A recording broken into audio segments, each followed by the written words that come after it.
ऐसे इवेल्युएट करते हैं। तो अभी हम करेंगे, आज के लेक्चर में हम करेंगे double integral in polar coordinates या double integral for polar curves, जो भी गिवन है हमारे पास। हम अब यहाँ पर बात करेंगे पोलर कोऑर्डिनेट्स की। अभी तक आपने जितना भी डबल इंटीग्रल पढ़ा है ना, वो सारा कार्टेशियन कोऑर्डिनेट्स में पढ़ा है, एक्स और वाई में। अब किस में पढ़ोगे? आर और थीटा में।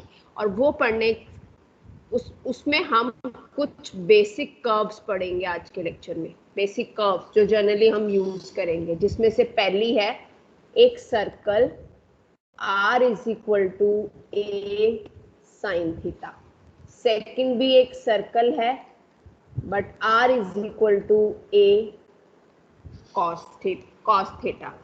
थर्ड एक कार्डोइड है जिसकी इक्वेशन है r is equal to a into 1 plus cos theta. Fourth भी एक कार्डोइड है जिसकी इक्वेशन है r is equal to a into 1 minus cos theta.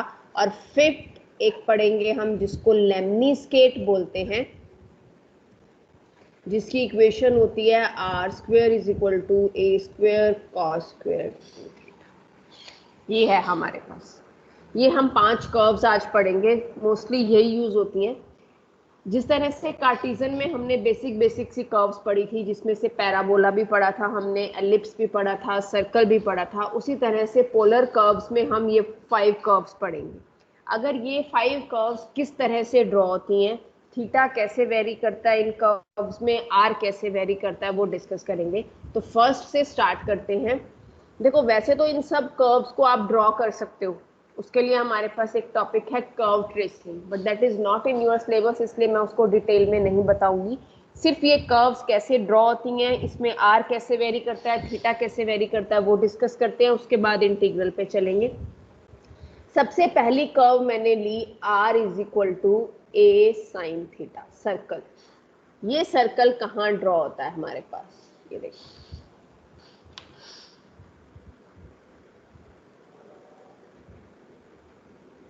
X axis, Y axis.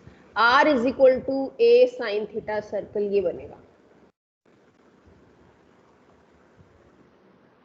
ये पॉइंट ओरिजिन, ठीक है। तो इस केस में अगर कोई स्ट्रिप हमारी रेडियस वाली कंसिडर होगी तो वो ये कंसिडर होगी।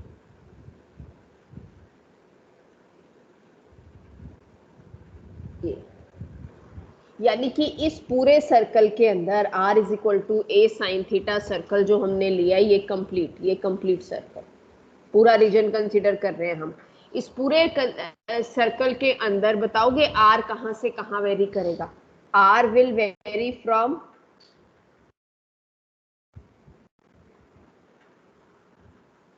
रेडियस, कहां से कहां वेरी। देखो ये स्ट्रिप कहां से शुरू हो रही है? ओरिजिन से। r 0 से वेरी करके कहां तक जाएगा? सर्कल, सर्कल की ए साइन थीटा। सर्कल की इक्वेशन क्या है? r is equal to A sine theta. तो r will vary from 0 to A sine theta, and theta will vary from 0 to, यहाँ पे थीटा की वैल्यू 0, यहाँ पे थीटा की वैल्यू कुछ और बढ़ जाएगी, यहाँ 45 आ जाएगी, फिर 90 आ जाएगी, फिर और इंक्रीज हो जाएगी, और यहाँ पर थीटा की वैल्यू इस लाइन पर कितनी होगी? 180 डिग्री, दैट इज पाई। तो इस पूरे सर्कल में थीटा कहां से कहां वेरी करेगा? 0 से पाई। तो अगर मैं कंप्लीट सर्कल कंसिडर करती हूँ तो उस कंप्लीट सर्कल में r की लिमिट वेरी करेगी 0 से a साइन थीटा, और थीटा की लिमिट वेरी करेगी 0 टू पाई। अगर मैं कहती कि circle only in the positive quadrant, तो लिमिट क्या बनती? π/2। हाँ, तो r तो 0 से a साइन थीटा ही रहता, थीटा चेंज हो जाता। अगर हम सिर्फ इतने पोर्शन की बात करते तो उसमें थीटा 0 से π/2 हो जाता। क्लियर यहां तक? ओके। अब इसका सेकंड डायग्राम में क्या था हमारे पास? Second was again a circle, कौन सा, ए कॉस थीटा। जब आप इसको ड्रॉ करोगे तो ये किस तरह से ड्रॉ होगा, एक्स एक्सिस वाई एक्सिस, ये सर्कल ये बनेगा। R is equal to a cos theta, ये ओरिजिन पॉइंट हो गया, इस पॉइंट को ए मार्क कर लो, ये सर्कल बनेगा पूरा। तो रीजन क्या बन गया हमारे पास, ये कंप्लीट सर्कल। ठीक है, तो अगर मैं इसमें, हमारे पास जो रेडियल स्ट्रिप वेरी करेगी वो कहां से कहां वेरी करेगी, रेडियल स्ट्रिप जो वेरी करेगी कहां से कहां वेरी करेगी, R will vary from 0 to a cos theta. A, theta from, theta will vary from 2 pi, 0 to 2 pi, -π/2 से π/2, 0 to 2 पाई। क्यों, इन दोनों क्वाड्रेंट में तो सर्कल जा ही नहीं रहा, थीटा तो यहीं से यहीं, ये या तो ये है या वैल्यू ये है। इस साइड अगर वो नेगेटिव, इस साइड हमारे पास नेगेटिव वैल्यू एग्जिस्ट करती है तो -π/2 से π/2। Theta will vary from -π/2 to π/2। ठीक है, थर्ड क्या था, कार्डोइड। कौन सा कार्डोइड,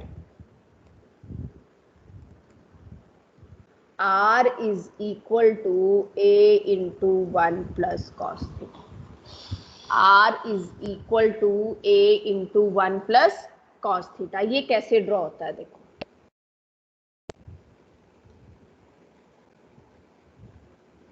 एक्स एक्सिस वाई, दो इक्वेशन लिखी थी मैंने कार्डोइड की, एक A into 1 plus cos theta, एक A into 1 minus cos theta. ठीक है, A into 1 plus cos theta right side पे बनेगा, A into 1 minus cos theta x axis की लेफ्ट साइड पे बनेगा, और इसका डायग्राम इस तरह से बनता है।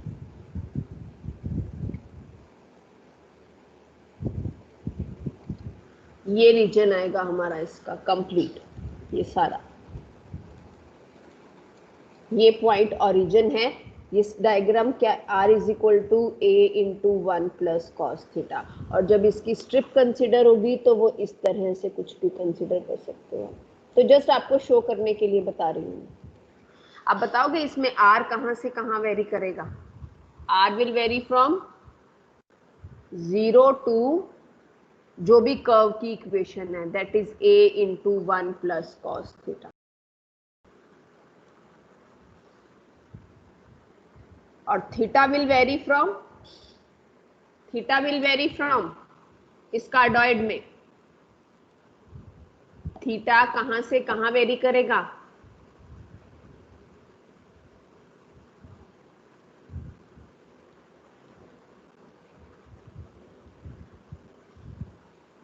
कौन बताएगा, प्रतीक्षित है क्लास में, प्रतीक्षित, बी सेक्शन में, वो बी में, बताओ, आप बताओ थीटा कहां से कहां वेरी करेगा, ma'am 0 to 2 pi, 0 to, yes 0 to Yes, 2 ma'am. पाई। यहाँ थीटा 0, यहाँ थीटा π/2, यहाँ थीटा पाई, थर्ड क्वाड्रेंट में भी लाई कर रही है कर्व, फोर्थ क्वाड्रेंट में भी लाई कर रही है, तो पूरा सर्कल कंप्लीट हो जाएगा, और पूरा सर्कल 360 डिग्री का कंप्लीट हो जाएगा, तो theta will vary from 0 to 2 pi. अगर मैं कहती कि cardioid only above the initial line, then what does it mean, अगर हम बात करते cardioid R is equal to A into 1 plus cos theta above the initial line, what does it mean,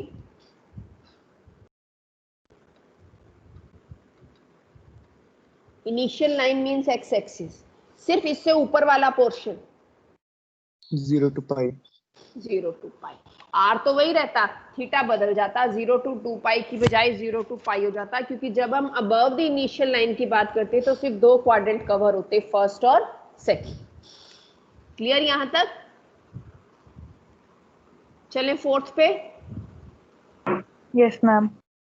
curve क्या थी हमारी, क्या किया मैंने अभी, अच्छा सॉरी, Excuse me, ma'am. हाँ जी, मैम एक बार एक कार्ड दोबारा एक्सप्लेन कर दो, ये लो। बीच में स्क्रीन चली गई थी मैम। कार्डोइड की इक्वेशन क्या होती है? r is equal to a into one plus cos theta, और वो इस तरह से ड्रॉ होता है। हमारे पास प्रॉपर एक मेथड है, टॉपिक है कर्व ट्रेसिंग, जिससे आप ये सारी कर्व्स ड्रॉ कर सकते हो, ठीक है। But that is not in your syllabus, इसलिए मैंने उसको एक्सप्लेन नहीं किया। सिर्फ जो बेसिक कर्व्स हम यूज करने वाले हैं, उन कर्व्स को आपको बता दिया कि कौन सी कर्व कैसे ड्रॉ होती है, r कैसे वेरी करता है, थीटा कैसे वेरी करता है। ये पूरा r कैसे वेरी करेगा, जीरो से लेके जो भी कार्डोइड की इक्वेशन है क्या है, a into one plus cos theta, and theta will vary from, क्योंकि ये पूरी कर्व चारों क्वाड्रेंट कवर कर रही है, देखो फर्स्ट सेकंड थर्ड फोर्थ, तो यानी थीटा पूरा का पूरा सर्कल कवर करेगा। पूरा सर्कल 360 डिग्री का होता है, तो theta will vary from 0 to 2 pi. अगर हम ये कहते हैं कि cardioid above the initial line या below the initial line, the portion of cardioid either above the initial line or below the initial line, उस केस में थीटा वेरी कर जाता। अगर हम above the initial line की बात कर रहे हैं, तो थीटा सिर्फ पहले दो क्वाड्रेंट में कर्व लाई करती, तो थीटा कहां से कहां तक वेरी करता, 0 से पाई तक, ठीक है। और हमेशा हम ये डायरेक्शन जो है वो एंटी क्लॉकवाइज उसमें देखते हैं, जब भी डायरेक्शन देखते हैं थीटा किस तरह से वेरी करते हैं। चले अब नेक्स्ट पे, फोर्थ कर्व थी r is equal to a into one minus cos theta, same बनेगा। सिर्फ डिफरेंस क्या होगा, ये एक्स एक्सिस की राइट साइड पे बना था, वो एक्स एक्सिस की लेफ्ट साइड पे बनेगा। The only difference is this. तो वो कैसे बनेगा,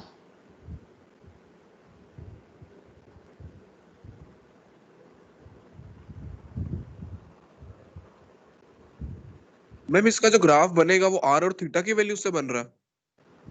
हाँ जी, ये बनेगा। ये क्या है, r is equal to a into one minus cos theta आ रहा हो गया, ये इसका ओरिजिन पॉइंट हो गया। अब बताओ इसमें हमारे पास r कहाँ वेरी करेगा,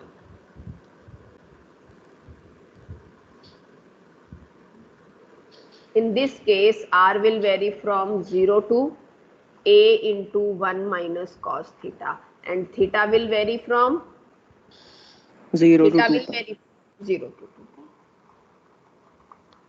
सिर्फ वो राइट साइड पे बना था और ये लेफ्ट साइड पे बना है, ओनली ये डिफरेंस है हमारे पास।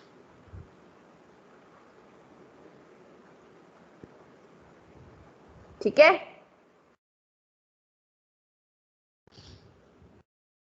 चलिए लास्ट पे, लास्ट कर्व पे। Yes, ma'am. लास्ट कर्व क्या थी, लेमी-स्केल। लेमनी-स्केल। लेमनी-स्केल में हमारे पास क्या बनता है, इक्वेशन थी r square is equal to a square cos square 2 theta, sorry a square cos 2 theta, a square cos 2 theta. Lemniscate की इक्वेशन होती है r square is equal to a square theta,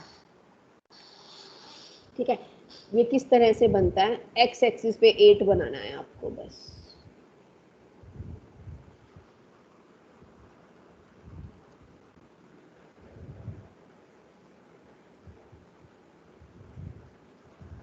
r square is equal to a square cos 2 theta. इस curve की, sorry, ये हमारे पास curve की equation है, ठीक है। और ये जो हम इस कर्व पे टेंजेंट्स ड्रॉ करते हैं ना, ये वाले, इनको बोला जाता है radial strips. These are known as radial strips, and these radial strips cut at minus pi by 4 angle and pi by 4 angle, minus pi by 4 angle and pi by 4 angle। और जब हम सिर्फ वन लूप की बात करते हैं ना, one loop की बात करते हैं ये, तो इस केस में अगर मैं स्ट्रिप कंसीडर करती हूँ, तो कोई भी एक स्ट्रिप ले ली मैंने यहाँ पे ऐसे, तो r will vary from 0 to what, under root ले ले, a under root cos 2 theta.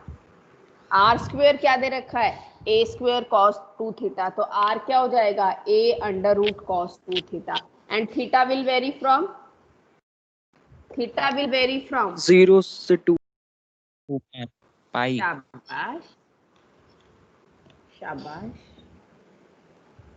मैं सिर्फ इतने पोर्शन की बात कर रही हूँ, 1 लूप की। अगर 2 लूप लेंगे तो 2 टाइम्स कर देंगे उसको बस। 0 to pi. Ma'am minus pi by 4 to pi by 4 और yes, minus pi by 4 to pi by 4। ये डायग्राम है, देखो इतना पोर्शन है, और इसके बीच में लाई करता है ये। यहाँ पर थीटा की वैल्यू कितनी है, माइनस पाई बाय 4। यहाँ पर थीटा की वैल्यू कितनी है, पाई बाय 4। तो theta will vary from minus pi by 4 to pi by 4 in case of lemniscate. Is it clear? हाँ जी। Yes, ma'am. अब एक क्वेश्चन करते हैं डबल इंटीग्रल पे बेस्ड, उसके बाद अपने अगले टॉपिक पे चलेंगे।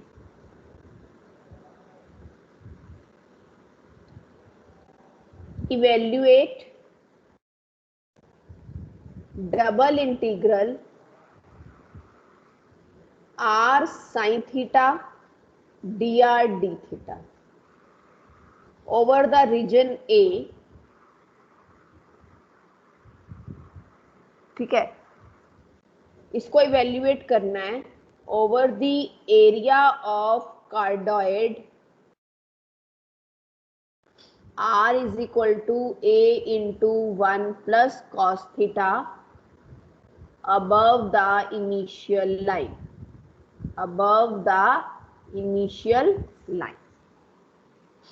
ये करना है आपको। इस इंटीग्रल को इवेल्युएट करना है, कोई लिमिट नहीं दी हुई, लिमिट आपको खुद जनरेट करनी है जैसे हम कार्टेशियन कर्व में जनरेट करते थे। और लिमिट जनरेट करने से पहले आपको क्या करना पड़ेगा, लिमिट जनरेट करने से पहले आपको क्या करना पड़ेगा बताओ, कर्व बनाना पड़ेगा। तो सबसे पहली चीज हम इसकी कर्व ड्रॉ करेंगे। क्या दिया हुआ है आपको, रीजन क्या दिया हुआ है, कार्डोइड। कौन सा, r is equal to a into 1 plus cos theta. करो ड्रॉ। किस साइड बनेगा, एक्स एक्सिस above की axis। राइट साइड पे एक्स एक्सिस की। अभी तो पूरा कार्डोइड बनाया मैंने। क्या क्या है इसकी equation, r is equal to a into 1 plus cos theta. ये ओरिजिन।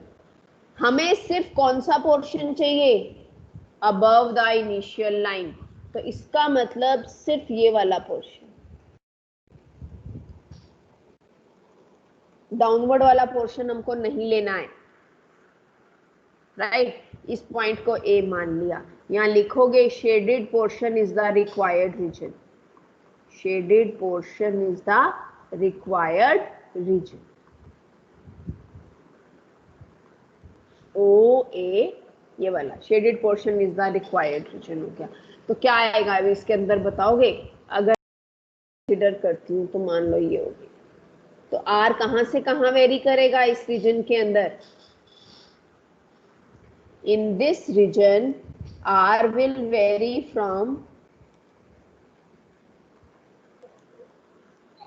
कहां से कहां तक, 0 to पाई।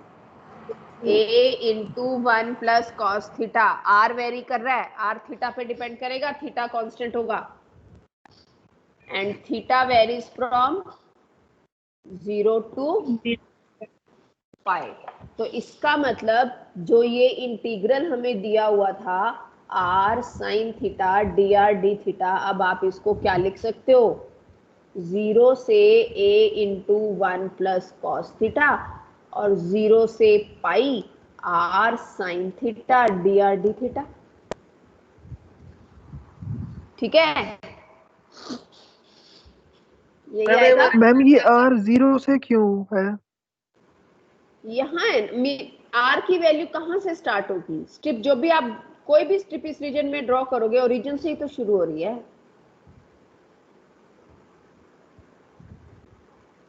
स्ट्रिप जो आप ड्रॉ करोगे वो ओरिजिन से शुरू होगी ना। यहाँ पे r 0 हो जाएगा, और अगर यहाँ r 0 है और स्ट्रिप जाएगी कहाँ तक, कर्व तक। कर्व पे r कितना है, a into 1 plus cos theta. तो इसलिए 0 से a into 1 plus cos theta. ये कंडीशन है 0 से origin लेना से या start फिर करना ऊपर जरूरी है क्वेश्चन से मैम? पता चला? और बताओ कहाँ से स्टार्ट करोगे, बोलो। नहीं मैम, ये कंडीशन है क्या मैम कि जो 0 से स्टार्ट नेगेटिव करना है? अभी इसके बाद एक क्वेश्चन और करवाऊंगी, उसमें आप ही से पूछूंगी, फिर आपके इस क्वेश्चन का आंसर आपको खुद मिल जाएगा कि 0 से स्टार्ट होना कंडीशन है या नहीं है। Just wait for 2-3 minutes. अभी एक क्वेश्चन हम और करेंगे, आप खुद आंसर दे दोगे मुझे। It is not necessary, curve पर डिपेंड करता है ना। अब इस कर्व में हमारे पास ये कहां से शुरू होगी, कहीं भी कंसीडर कर लो, ओरिजिन से शुरू होगी स्ट्रिप, तो ओरिजिन पे तो यहाँ पे तो रेडियस 0 है ना, और कहां तक जा रहा है आर, कर्व तक। कर्व पे आर क्या है, a into 1 plus cos theta. Ma'am जो सेकंड क्वाड्रेंट में थोड़ा सा रीजन है इस ये वाला, हाँ, तो अगर उसमें यहाँ भी से यही आएगा स्ट्रिप बेटा। स्टार्ट कर ये दे ले तो ले, ये कहां से स्टार्ट कर दे, जो ये सेकंड क्वाड्रेंट में थोड़ा सा रीजन है, तो ये कहाँ है, यहीं से यहीं जाएगी। तो बात क्या बनी फिर, इंटीग्रल कहां से एग्जिस्ट कर गया। ये भी कर्व है, ये भी कर्व है, सेम कर्व है, ये तो अलग अलग कर्व्स थोड़ी हैं। मैम कंफ्यूजन हो रही है एक बार, मैम थोड़ा सा रिपीट ये करना। कर्व्स अलग अलग थोड़ी हैं, एक सिंगल कर्व है ना, और ये कर्व एक्स एक्सिस पे यहाँ पे टच भी है, और ये ओरिजिन में से पास भी कर रही है। तो जब आप कंसीडर करोगे तो पूरा रीजन कंसीडर करोगे ना। एक आपके पास इस कर्व की बाउंड्री है और दूसरी आपके पास ये वाली बाउंड्री भी है, तो जो स्ट्रिप जाएगी वो तो यहीं से स्टार्ट होगी ना। तो यहाँ पे 0 है और यहाँ पर क्या है, कंप्लीट। जो भी आपके पास कर्व की इक्वेशन दे रखी है, अब आप यहाँ से तो स्टार्ट नहीं कर सकते हो ना, जो वाई एक्सिस वाली एक्सिस है, क्योंकि इसके बाद भी तो रीजन है हमारे पास। अगर आप यहाँ से स्टार्ट करोगे तो इसका मतलब ये वाला पोर्शन इंक्लूड नहीं है, पर हमें तो ये पूरा पोर्शन इंक्लूड करना है, और ये पूरा पोर्शन इंक्लूड करना है तो मिनिमम यहाँ, और वेरी करेगी तो कहाँ तक जाएगी, a into 1 plus cos theta तक। ठीक है, ओके मैम। देखो अभी जो हम क्वेश्चन कर रहे हैं ना, वो सिंगल सिंगल कर्व का कर रहे हैं। जब मैं किसी ऐसे क्वेश्चन पे आऊंगी जिसमें दो कर्व्स का इंटरसेक्शन होगा, वहां जरूरी नहीं है हमारी जो आर है वो 0 से शुरू होगी, तो वो उस पर depend. Is it clear now? Yes ma'am. हाँ जी, देखो अब इसको, अभी अगला क्वेश्चन करूंगी तो थोड़ा और अच्छे से क्लियर हो जाएगा और आप खुद ही आंसर दे दोगे मुझे। अब इसको करें आर के और बाद में थीटा के, तो क्या बनेगा बताओगे, 0 से पाई, क्योंकि आर के विद रिस्पेक्ट टू है तो मैंने साइन थीटा को कांस्टेंट कंसीडर करके बाहर ले लिया। लिमिट क्या है, 0 to a into 1 plus cos theta, और बाद में इस पूरे का इंटीग्रेशन किसके विद रिस्पेक्ट टू, थीटा के विद रिस्पेक्ट टू। ठीक है,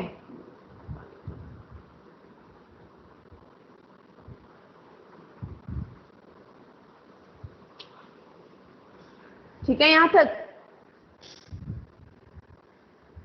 ये इंटीग्रल अब आप लोग खुद इवेल्युएट करोगे, इसकी कैलकुलेशन मैं नहीं कर रही हूँ, और मुझे आप रिजल्ट दोगे निकाल के कि क्या आता है। इस पूरे पोर्शन को with respect to r integrate करोगे तो इसका integration with respect to r क्या आएगा, r²/2, और r²/2 आ जाएगा तो उसके बाद लिमिट पुट कर दोगे, पूरा इंटीग्रल किस फॉर्म में आ जाएगा, थीटा की फॉर्म में। फिर उसको इंटीग्रेट करोगे किसके विद रिस्पेक्ट टू, थीटा के विद रिस्पेक्ट टू, और उसके बाद लिमिट पुट कर दोगे 0 से पाई, जैसे हमने इससे पहले डबल इंटीग्रल इवेल्युएट किए हैं, बिल्कुल उसी तरह से। उसमें x और y था, इसमें r और थीटा है। तो इसका आंसर आप दोगे मुझे कैलकुलेट करके क्या।